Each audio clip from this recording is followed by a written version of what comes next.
Welcome to Collecting Small Diecast Land Rovers, and in this week's episode we're going to have something, well, it's a little bit different, so why don't you join us? To mark the 50 years of Land Rovers being in production, Corgis in their Corgi Classics range brought out a series of vehicles, and quite nice they are too. So let's just see what it's all about. Right, apologies for the glare. As you can see, they're in 1/43 scale, and these were issued. There's quite a few to collect. I'm not quite sure on how many there is. They keep cropping up from time to time. They're in the Corgi Classics 50 Years of Land Rover series, and each one comes in sealed in a box with a limited edition certificate. So let's turn that over so you can see it without too much glare. Right. I'm not going to unpack them, I'm sorry. These are in the main all sealed and come with their limited edition certificates. So there's only 4,400 of this particular one, the Maidstone and District Land Rover, and its limited edition number is 3656. So as I said, there's 4,400 to collect. Doesn't appear that often for sale, this one. Some of them seem to have been more popular, or collectors are holding on to one more. But this one is in the livery of Maidstone and District Motor Services. We'll just try and zoom in on that to give you a better view. Lovely printing on the side there. It's the service department. Maidstone and District, I think that was a bus company. So this would have been a service vehicle that went out to any buses that needed any repairs, etc., whilst out earning money on the routes. Nice green colour with the pale yellow top. These are nicely detailed models, obviously used for towing vehicles in. So if this is a bus company, it'd have its work cut out towing in one of the bigger buses, I should imagine. Just zoom in a bit more.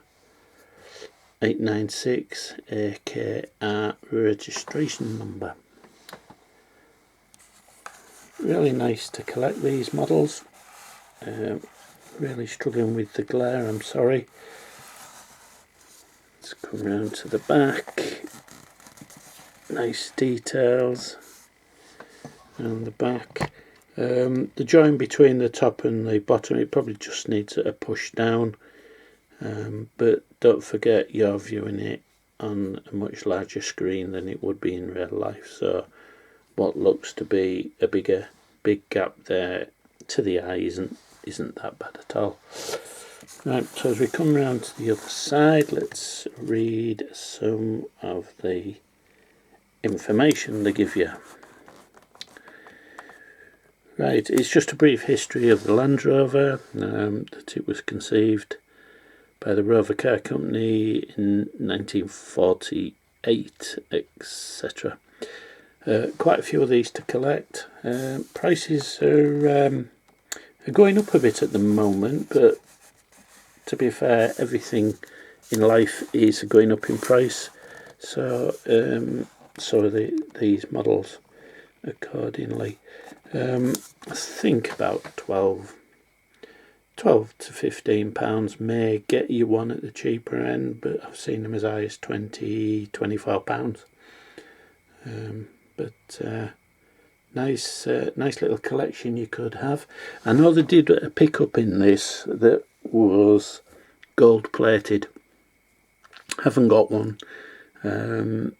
It does crop up from time to time. just a long wheelbase pickup, gold plated to mark the 50th 50 years of Land Rover production. Right, if you're interested in this one, its code is 07404 in the Corgi Classics range. And if you get one, don't forget to make sure you get your limited edition certificate with it. Right, let's have a look at one of the others.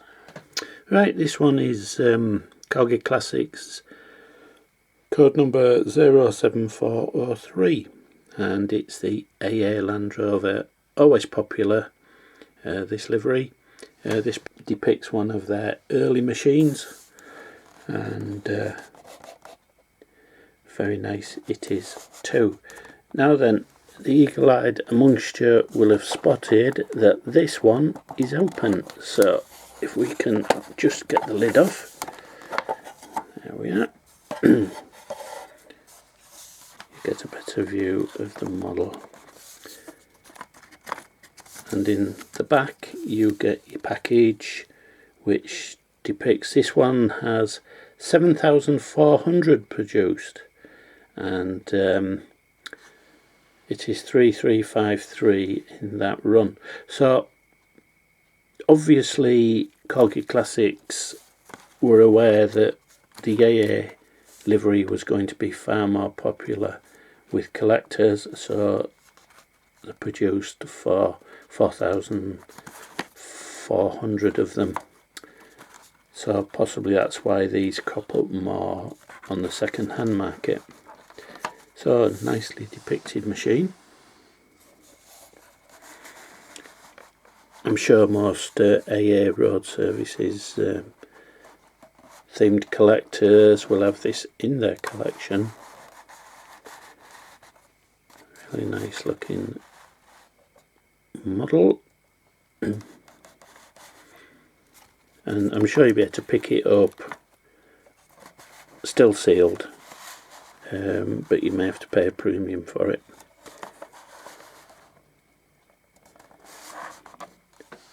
So let's move on. Well, to be impartial, we're going to look at the AA's main rival, that is the RAC. So we'll look at their version of this model. Both companies took Land Rover products, obviously for their towing capabilities, etc. So no shortage of models from in this livery and the RAC livery, and I should imagine that will also have a high limited edition run number, but we'll have a look and see what it says. So here we have an RAC version. Now this model doesn't fall within the 50 years series. I don't think. We'll turn it over and have a look at the paperwork to confirm whether that is or isn't the case, but there's no mistaking the blue livery of the RAC. Always featured heavily that the fact that they were using radio communications to get their vehicles to you quickly. So all you had to do is find a public telephone box and dial in your location, and they could radio to their patrol vehicle to come and assist you. So a lot of their vehicles feature the radio patrol branding. YVF361 is the registration number on this one, and interestingly it does have an amber light on the roof, which the previous one was probably just on the cusp of bringing them in, primarily to give some warning to drivers approaching where the broken down vehicle would be, just to give them a bit of protection, to indicate that they should slow down because there's people in the road, etc.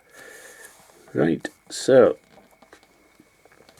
on this one, it says there's a few RAC vehicles to be had. You can have a minivan, a Morris 1000 van, and a Bedford CA van, and a Morris J van. So RAC took a wide range of vehicles, depending on what their needs were at the time, and so if you just didn't want to stick with Land Rovers, you could build yourself a nice little collection of all these vehicles. Right, so let's have a look underneath and see what we can see. Right, as I suspected, this isn't in the 50 years series. This is just a straight Corgi, as opposed to the other ones were Corgi Classics. It was just different ranges they produced. This one only has a production run of 5,000 produced, and this one's 2157. So you can still go down the route of having limited editions, if that's what you like to do. Whether they produced an RAC one in the 50 years celebration series, I'm not quite sure. I might try and have a look for that, see if they did one. If this one is one that you particularly like, if I can get that without the glare, the number is 07414, and it's just in the Corgi range of 1/43. So I'm sure there's people out there who haven't got this one and thinking, oh, I'd like one of them. Second-hand markets, they're not in the range now, I'm pretty sure. So you'd have to resort to the second-hand market for these. But nevertheless, nice vehicle. And it ticks the box for me because it's a Land Rover earning its keep, and equipped with a depiction of a tow bar. So this would have also been used as a towing vehicle. Probably criminal if you've got a Land Rover not to use it to tow. And these appear to be hard tops. So we've seen quite a few RAC and AA vehicles that were soft tops. Whether this was poetic license from the model makers or they did actually deploy soft tops, I would have thought it was quite difficult to hang on to equipment that would need to carry security wise, or maybe back in them days people didn't thieve things, but I somehow doubt it. Right, on that note, we'll just set up for the end, and we'll be back in a sec. So apologies if it looks a little bit darker, but I've had to kill the lighting just to bring you this shot, because the reflection was horrendous. All you were getting was reflective things. Corgi Classics, good little models, and the basic Corgi one. You also tend to get a little bit of a pamphlet with each one. I suspect that will probably give you details of other products in the range, and your limited edition certificate. There are a few more to go at in this range, so we'll save them for another video, and I might try and see if I can get a few more just to bring you. But yeah, mixed change from the Oxfords and the Caramas, and just give you an idea of what's out there. All available on second-hand markets. I'm not sure the date when these actually came out. I'm sure there's somewhere in the internet I'll give you. Just watch the prices and make sure you get your limited edition certificates. Right, that'll do it. I'm off to go and have a cup of tea. Hope you've all enjoyed it, and we'll see you again next week. So until then, stay safe. and happy collecting.